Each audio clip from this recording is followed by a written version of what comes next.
Bonjour à toutes et à tous, bienvenue dans l'école du futur, je suis ravie de vous retrouver. Au sommaire de cette émission, on ouvre comme toujours avec notre focus, parce que bien utiliser les écrans, vous le savez, ça s'apprend en famille et surtout au jour le jour, le Clémy vous propose un nouvel épisode de sa série La famille tout écran. Quant à notre talk, on va parler apprentissage des fondamentaux avec mes invités aujourd'hui et ils sont deux. Cynthia Beaujeu, bonjour. Bonjour. Vous êtes directrice scientifique à Fondamentaps et puis j'ai le plaisir aussi de recevoir Noé Keren, bonjour. Bonjour. Vous êtes directeur du développement, vous aussi, à Fondamentaps. On va découvrir tout ça ensemble dans un instant. Fondamentaps, qui est une solution qui mêle application éducative et sciences cognitives. Ça sera juste après le focus.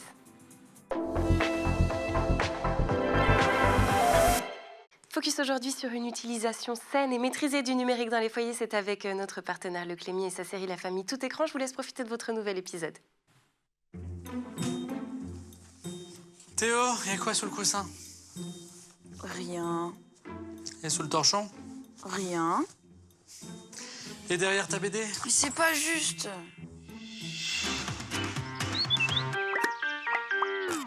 Théo, tu peux pas passer tes journées à jouer en ligne. Mais papa, c'est Strong Day, c'est trop bien. Mais c'est normal qu'on limite ton temps de jeu. Il faut que tu comprennes que c'est pour ton bien. C'est parce que t'as besoin de... Théo, trouvé. Non mais déjà, hier soir, tu joues en cachette dans la cave. En plus, je déteste l'humidité. Pour ton équilibre, il faut que tu joues à des jeux en vrai, avec des vrais gens. Pas à des orgues baveux couverts de pustules. Mais non, on adore les orques baveux. Ça te dirait qu'on organise un escape game à la maison avec tes amis? Lesquels? Bah je sais pas moi, c'est ton jeu là. T'es sûr? Ah oui mon grand. Salut, c'est ici l'Escape Game. C'est par là. Bonjour monsieur, j'espère que la maison est grande parce qu'on était 75 à être connectés.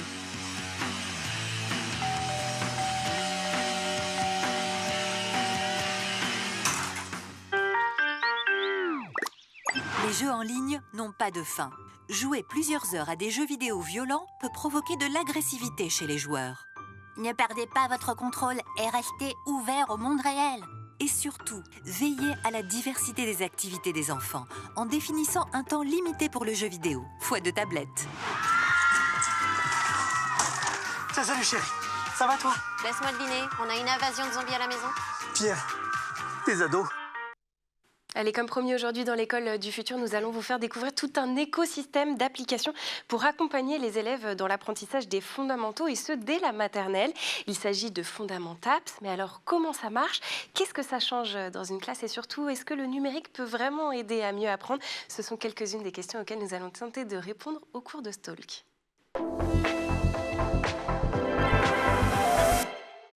Et donc, pour en parler aujourd'hui, j'ai le plaisir de recevoir deux invités. Cynthia Beaujeu, directrice scientifique de Fondamentaps, et Noé Keren, directeur du développement de Fondamentaps. Alors, on va commencer peut-être par le plus simple, c'est-à-dire présenter Fondamentaps. Un petit pitch de 30 secondes qui s'y colle. Allez, j'y vais. Donc Fondamentaps a pour objectif principal d'aider les élèves dans leur apprentissage des fondamentaux, mais aussi d'aider tous les enseignants dans leur enseignement de ces apprentissages fondamentaux, en leur proposant des outils qui sont le plus efficaces possible, en tout cas des outils qui sont fondés sur les données de la recherche et qui ont été validés expérimentalement, scientifiquement. Et donc ces outils, ce sont des applications, hein, c'est bien ça? C'est ça, des outils, des applications numériques, oui, principalement. Et donc, on va pouvoir permettre ce lien entre la recherche, les sciences cognitives et les salles de classe en proposant des outils qui sont basés sur les données scientifiques et aussi aider les enseignants à trouver les outils les plus efficaces possibles parce qu'il y a tellement d'outils numériques aujourd'hui qu'au moins on peut sélectionner les meilleurs et les aider dans ce choix-là. Noé, à qui s'adresse Fondamentaps en priorité? Est-ce que vous avez des cycles qui sont visés spécifiquement? Oui, donc Fondamentaps s'adresse en priorité aux enseignants de primaire et de collège qui souhaitent pouvoir bénéficier de ces outils validés scientifiquement pour gérer la différenciation pédagogique, les hétérogénéités de niveau dans les classes, mais aussi aux familles qui ont envie de s'approprier ces outils pour aider leur enfant à favoriser sa réussite scolaire. Alors, l'idée, c'est donc, vous l'avez dit, hein, d'aller vers l'apprentissage des fondamentaux. On parle de quelles compétences précisément? Ici, on peut englober toutes les compétences qui sont nécessaires pour une bonne réussite scolaire et aussi pour une bonne inclusion future sociale et professionnelle. Nous, principalement, pour l'instant, en tout cas dans Fondamentaps, on entraîne le français, les mathématiques et aussi l'anglais. Par exemple, dans le français, on entraîne beaucoup la lecture. On a des applications qui entraînent des sous-compétences très importantes pour l'apprentissage de la lecture, comme l'attention visuelle, ou aussi l'écriture, et aussi la fluence en lecture. Voilà, donc on va vraiment se faire un focus sur toutes ces compétences nécessaires pour la réussite ultérieure. Et alors, ces compétences, en général, en dehors de vos applications, est-ce qu'elles sont travaillées beaucoup en classe? Je pense par exemple à l'attention. C'est pas forcément quelque chose qu'on a l'habitude de travailler spécifiquement. Alors, le français et les maths, c'est sûr, c'est énormément fait. L'apprentissage de la lecture, c'est vraiment le centre des apprentissages, surtout au CP, au CE1. Mais c'est vrai que l'attention, par exemple, ça, c'est pas quelque chose qui est enseigné, en tout cas qui est très difficile à enseigner. Là, moi, je parle de l'attention visuelle. Donc, c'est l'attention qui est nécessaire pour lire correctement, pour lire toutes les lettres d'un mot et pouvoir mémoriser l'orthographe de ces mots-là. Et cette attention-là, elle est très difficile à entraîner sans le numérique. Donc, nous, on a une application qui permet de le faire. Bon, on va continuer à en parler, bien évidemment, dans cette émission. Mais alors, d'où est-ce qu'elle est venue, l'envie de créer cet ensemble d'applications, cette plateforme dédiée aux fondamentaux, à l'apprentissage des fondamentaux spécifiquement? Donc, ce qu'on a pu observer, c'est qu'il y a beaucoup de projets de recherche qui existent.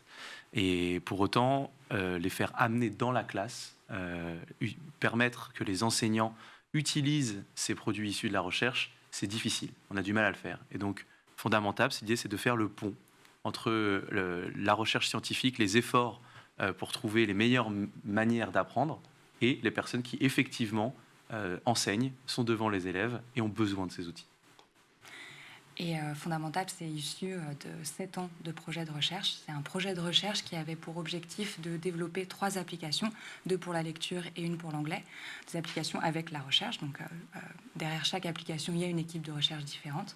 Et donc, pendant ces 7 ans, on a ces équipes de recherche qui ont développé ces applications et qui les ont validées aussi scientifiquement. Donc, qui les ont testées par rapport à un groupe contrôle, donc qui fait autre chose, dans plusieurs académies, en Isère, en Guyane, à Mayotte.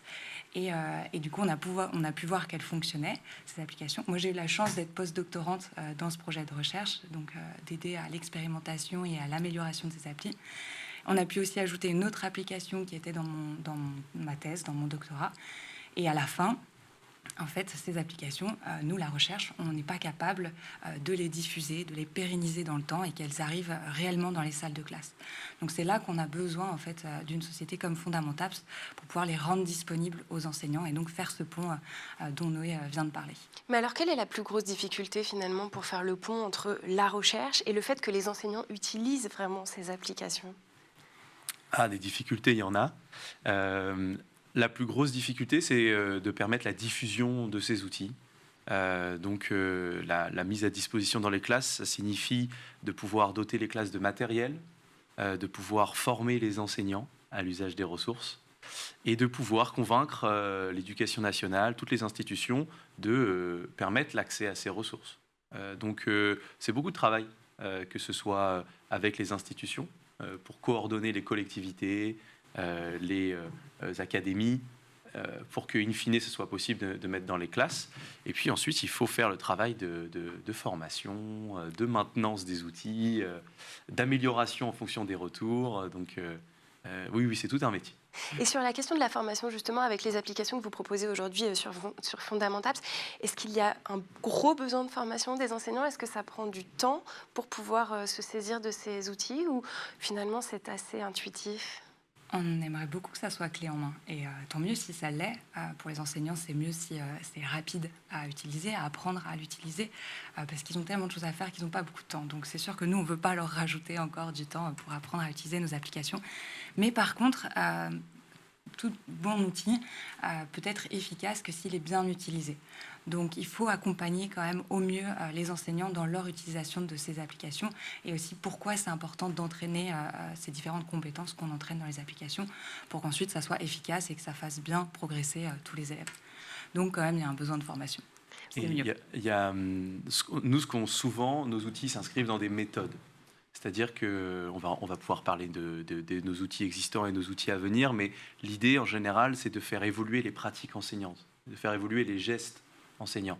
Et donc ça s'imbrique dans des évolutions de la manière d'enseigner qui ne sont pas juste en s'appropriant un outil. Il faut savoir un petit peu comment l'inscrire dans sa journée et quoi faire avant, quoi faire après.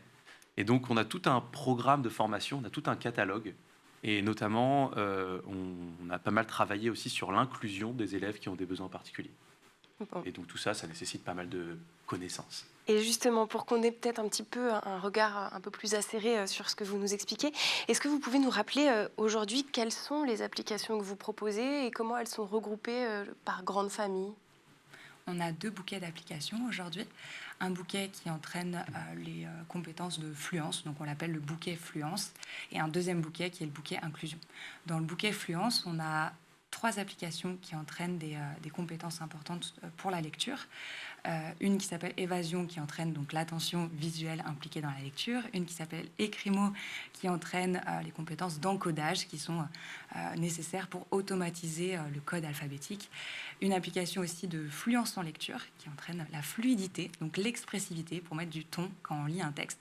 Et la dernière, c'est une application d'anglais. Et ensuite, le bouquet inclusion, qui sera mieux présenté par Noé. On vous écoute, Noé.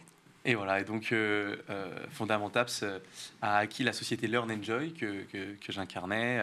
Et donc on a, depuis le début de l'histoire de Learn Enjoy, créé des applications qui permettent l'inclusion des élèves qui ont des besoins particuliers. Donc l'école inclusive, c'est un sujet très sérieux de l'éducation nationale, puisqu'on a environ 20% des élèves qui ont des troubles neurodéveloppementaux. Et on a un bon tiers d'entre eux qui sont peu ou pas scolarisés. Et il faut des outils pour permettre cette inclusion scolaire. Il faut des outils pour permettre aux enseignants de gérer des profils qui ont des spécificités si importantes. Et donc, à Learn Enjoy, on a Preschool, School, Appli-nous, qui sont des applications sur le programme de maternelle et de début d'élémentaire, sur les fondamentaux, qui permettent aux enfants d'apprendre à leur rythme. Et ils peuvent être accompagnés dans les applications par la présence d'un AESH. Et donc, ça permet d'épouser le fonctionnement de l'inclusion scolaire aujourd'hui, qui repose largement sur les AESH, qui sont des accompagnants à proximité des élèves. Bon, on va continuer à parler de ces 2 bouquets. Ça sera en seconde partie d'émission. Mais d'abord, on va faire un petit tour sur la planète Tech. Images et vidéos, c'est le meilleur d'Internet. C'est la sélection rien que pour vous de Dylan Kohler. Are you ready? Are you ready? Are you ready? Let's go!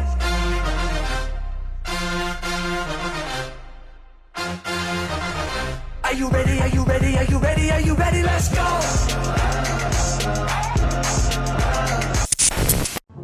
When you feel my heat, look into my eyes. It's where my demons hide. Don't get too close. It's dark inside. It's where my demons hide.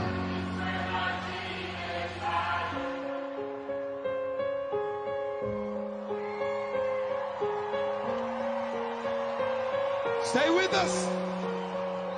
The days are cold and the cards all fold and the saints. I am lost.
nous voilà de retour sur le plateau de l'École du Futur, toujours en compagnie de mes invités, bien évidemment, avec qui l'on parle de Fondamentaps. Et on va continuer à le faire, c'est tout de suite en seconde partie d'émission. Et ces invités, ce sont toujours Cynthia Boggio, directrice scientifique de Fondamentaps, et Noé Keren, directeur du développement lui aussi chez Fondamentaps. Alors juste avant de partir en pause, on a commencé un petit peu à expliquer finalement ce qu'était Fondamentaps, le fait que vous aviez 2 bouquets différents. Et donc ce qui est intéressant, c'est que toutes ces applications, finalement, elles travaillent des briques différentes et en même temps, j'ai l'impression qu'elles sont assez complémentaires. Est-ce que ça signifie qu'on peut utiliser par exemple plusieurs applications en même temps sur un cycle? Oui, notre vision, c'est de pouvoir équiper l'enseignant avec l'ensemble des applications qui répondent aux fondamentaux. Donc que l'enseignant puisse se dire, je souscris à l'offre Fondamentaps et j'ai accès pour chaque niveau, pour chaque type d'élève, des applications intéressantes pour lui faire réussir dans les fondamentaux. Donc elles sont complémentaires et elles vont continuer à l'être au fur et à mesure. L'idée, c'est d'avoir une complétude de l'offre pour que ce soit simple de répondre à la question comment est-ce que j'équipe en numérique, en ressources numériques, ma classe. Et puisque vous touchez différents cycles, est-ce qu'il y a une possibilité de suivi? Par exemple, imaginons un élève qui passe donc du CP au CE1, qui a 2 enseignants qui utilisent vos applications au sein d'une même école. Est-ce qu'on va avoir un suivi justement des résultats de l'élève d'une classe sur l'autre? Tout à fait. Donc le pilotage des apprentissages est très visuel puisque l'enseignant a accès sur le site internet à son espace où il va pouvoir voir les graphiques de progression des élèves par domaine de compétences, par matière, par activité même.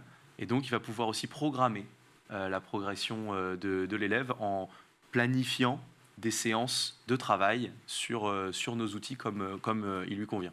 Bah alors Cynthia, on l'a évoqué ça aussi en première partie d'émission, finalement que la logique, la méthodologie derrière vos applications, elle repose sur les sciences, plus spécifiquement sur les sciences cognitives. Qu'est-ce qu'elles ont apporté à ces applications?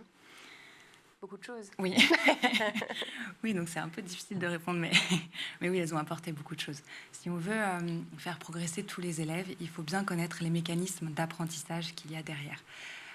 Et qui mieux que les chercheurs. Donc on a travaillé avec des chercheurs qui sont spécialistes de ces domaines-là et qui du coup nous permettent vraiment d'avoir des contenus qui sont réellement efficaces. Aujourd'hui, il y a beaucoup d'études sur les pratiques enseignantes plus ou moins efficaces. On sait beaucoup de choses. Donc on est capable de choisir les pratiques les plus efficaces. Donc avec ces chercheurs, on est capable de sélectionner ces pratiques les plus efficaces et de les transformer en actions concrètes, en applications numériques dans notre cas. Ils nous apportent aussi la rigueur scientifique, où c'est pas parce qu'on a vu dans certaines études que ça fonctionnait, que ça a fonctionné forcément avec tout le monde et avec toutes les écoles ou tous les élèves. Donc c'est nécessaire à chaque fois d'évaluer l'efficacité de ces solutions. Et donc, c'est aussi grâce à eux qu'on va pouvoir mettre en place des protocoles expérimentaux pour valider scientifiquement, expérimentalement nos applications numériques. Et ça, Noé, c'est l'une des choses importantes aussi, le fait que tous les parcours puissent être personnalisés. C'est l'un des éléments forts aussi de Fondamentaps. Oui, donc on va s'appuyer sur des méthodes d'intelligence artificielle pour personnaliser les contenus. Il y a l'apprentissage adaptatif qui permet, en fonction des réponses des élèves, personnaliser le niveau de la prochaine question. Et puis, on va essayer de positionner les élèves grâce à un test de positionnement initial pour comprendre leur profil et pouvoir proposer des séances de travail qui sont dès le début adaptées et que l'enseignant va pouvoir suivre ou alors reprogrammer si il pense qu'il faut adapter. Cynthia, il y a un terme qui revient souvent quand on lit un petit peu le descriptif de vos applications, c'est la découpe en micro-marches. Qu'est-ce que c'est ? C'est le fait de décomposer une compétence en sous-compétences. Ça revient beaucoup à l'enseignement explicite. L'enseignement explicite, c'est une démarche qui a été prouvée comme efficace. C'est vraiment la nouvelle démarche qu'il faut mettre en place dans nos classes et qui permettrait justement qu'on ait un enseignement moins inégalitaire, comme ce qu'on peut avoir en France. c'est vraiment le fait de revenir à l'objectif principal et de le diviser en micro-étapes. Et comme ça, on va pouvoir travailler sur chaque micro-étape et passer à la suivante uniquement si celle-ci a été acquise. C'est ce qui permet d'avancer sereinement dans les apprentissages et efficacement. Et c'est ce qu'on retrouve beaucoup dans le bouquet inclusion, où chaque apprentissage a été vraiment divisé en sous-compétences pour avancer à son rythme et efficacement. Et ça évite quelque part l'effet de décrochage scolaire, hein, du je décroche parce que c'est trop dur. Ça, c'était un sujet qui vous tenait à cœur, justement, la question du décrochage? Bien sûr, bien sûr. Quand on a commencé les applications pour l'inclusion, c'était sur l'impulsion d'une maman d'enfant autiste, Gaëlle Regnault, que je salue, qui n'avait pas de solution en fait, pour son élève. Donc, ça remonte à 2015, hein, c'était il y a longtemps. Maintenant, ça a pas mal progressé, mais il y a toujours un vrai sujet d'élèves qui sont non scolarisés, parce que c'est difficile d'adresser des enseignements qui correspondent à tous. Cynthia. Oui, on a un projet de recherche actuellement qu'on va débuter là sur plusieurs années pour essayer d'identifier ces élèves décrocheurs. Là, on parle même du collège et du lycée. Donc avec plusieurs métriques qu'on peut avoir, socio-économiques, mais aussi de notes à l'école et de cahiers scolaires, d'annotation des professeurs, etc.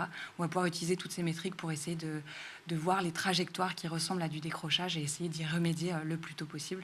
Donc ça, c'est un projet de recherche qu'on débute là en septembre avec un thésard et un chercheur de Grenoble. Sur cette question de l'inclusion plus largement, j'imagine que ça, c'était au-delà des demandes des familles, des demandes de la part des enseignants, d'avoir des outils qui leur permettent de mieux gérer justement à la fois les jeunes en décrochage scolaire, ceux qui sont touchés par des troubles 10, par des troubles de l'attention. Oui, l'ensemble de nos applications sont conçues en partenariat avec des enseignants qui s'impliquent fortement sur le sujet, puisque, in fine, c'est eux les utilisateurs, donc il faut être très soigneux sur le fait que ça correspond bien à leur pratique. Et puis, c'est une vraie cause de mal-être, de souffrance, d'avoir un élève auquel on n'est pas capable d'adresser correctement l'inclusion. Donc, c'est une demande forte du terrain, c'est une demande même brûlante du terrain, que de pouvoir avoir des outils qui permettent de gérer cette situation. Et voilà, l'inclusion scolaire, c'est un vrai projet de société, mais ça ne se fait pas sans douleur. Il faut y mettre les moyens. Bon. Pour rester du côté des enseignants, j'aimerais qu'on parle un petit peu de la manière dont Fondamentaps est supposé s'intégrer dans leur quotidien. Est-ce que ce sont des applications qu'ils sont supposés utiliser tous les jours de manière ponctuelle? On est sur un protocole d'usage d'une demi-heure par jour maximum. Ensuite, il faut l'intégrer dans le quotidien de l'enseignant. Ça dépend de son cycle. Mais voilà, c'est la ligne qu'on s'est donnée. Oui, il faut bien prendre en compte les objectifs derrière ces applications. Et les applications pour l'inclusion, effectivement, c'est bien si elles sont utilisées quotidiennement. Mais les applications du bouquet Fluence, elles visent vraiment des compétences précises. Donc c'est bien de le faire plusieurs fois dans la semaine, pas forcément tous les jours. On sait qu'aussi c'est difficile pour les enseignants de mettre en place le numérique dans les classes, ça prend du temps. Donc nous, on conseille 2 à 3 fois par semaine, et en plus de travailler en atelier. Donc c'est ce qui permet de faire aussi de la différenciation, d'avoir un groupe qui est en autonomie sur l'application, donc qui travaille une compétence importante, mais en autonomie. Et l'enseignant, comme ça, peut travailler avec un groupe en atelier dirigé et faire de la remédiation, donc travailler sur une compétence qui pose problème à ces élèves-là en particulier. Et justement, vous avez un petit peu anticipé la question que j'allais vous poser tout juste, c'était la question de l'autonomie. Ces applications, elles sont pensées justement pour que les élèves puissent les utiliser seuls, en sachant, on le rappelle, que vous commencez quand même sur des applications dès la maternelle. Donc forcément, on peut se poser la question de cette autonomie chez les plus jeunes. Effectivement, on a conçu ces applications pour permettre l'autonomie. Mais on a aussi laissé la porte ouverte au fait de travailler en étant accompagné d'un adulte pour guider l'élève dans les apprentissages. Donc la tablette devient une interface qui permet de faciliter l'entrée dans les apprentissages, mais une interface de collaboration entre l'adulte, que ce soit le parent, l'AESH ou l'enseignant, et l'élève. Et l'adulte va pouvoir guider l'élève, s'assurer qu'il l'utilise bien quand il est trop jeune pour pouvoir l'utiliser seul. Cynthia. Oui, il faut faire attention justement avec cette autonomie. Les recherches montrent que le numérique à l'école peut être efficace uniquement s'il est correctement intégré dans le fonctionnement de la classe. Donc quand les applications elles sont utilisées en totale autonomie, où l'élève il est tout seul au fond de la classe et c'est parce qu'il a fini plus tôt avant les autres, ou au contraire il est en trop grande difficulté, on va le mettre tout seul sur sa tablette, on voit que là le numérique il n'est pas plus efficace qu'autre chose. Par contre, s'il est correctement intégré, donc vraiment on le retrouve dans le planning général, ou que le planning de la semaine, ou qu'il est utilisé avec l'adulte, donc en mode accompagné comme on peut le proposer dans les applications Preschool et School, alors là il peut être efficace. Bon, on arrive à la fin de cette émission, mais Noé, en début d'émission, vous avez évoqué le fait que vous travaillez éventuellement sur de nouvelles applications. Qu'est-ce qu'on peut attendre de Fondamentaps dans les prochains mois, dans les prochaines années ? Fondamentaps se développe à grande vitesse. Là, on a prévu de faire la suite des applications d'inclusion qui devraient être disponibles dès la rentrée prochaine pour adresser l'ensemble du cycle 2. On prévoit également d'équiper avec des applications d'anglais, de mathématiques, les enseignants de primaire et de collège, que ce soit donc d'ici la rentrée ou la rentrée prochaine au plus tard. Bon, on suivra ça de très près, en tout cas ici sur l'École du Futur. Merci beaucoup à tous les deux d'avoir été avec nous. Je le rappelle, Cynthia Beaugiot, directrice scientifique de Fondamentaps, et Noé Keren, directeur du développement chez Fondamentaps. Merci aussi aux équipes en régie et à Benjamin Saillard d'avoir produit cette émission. Mais surtout, merci à vous de nous avoir suivis. On se retrouve demain à 12h30 sur School TV. D'ici là, portez-vous bien.